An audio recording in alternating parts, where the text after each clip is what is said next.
اب ادھر چلا جاؤں حضرت کے فضائل ختم نہیں ہوں گے، صبح ہو جائے گی، اس لیے میں موضوع پر ہی رہتا ہوں. بس کبھی اور موقع ملا تو میں بتاؤں گا یہ ہستی کون ہے جس کو قاری جاوید فرقانی نے لکھنؤ سے لا کے تمہارے سامنے بٹھا دیا.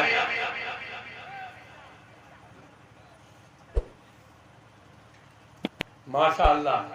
میں کچھ نہیں، میں تقریر کہاں کر رہا، میں اپنے گرو کے لیے ماحول بنا رہا تھا. تمہارا بہت شکریہ، تم سب آ کے جمع ہو گئے مجھ حقیر فقیر کی بات پر لبیک کہہ کے.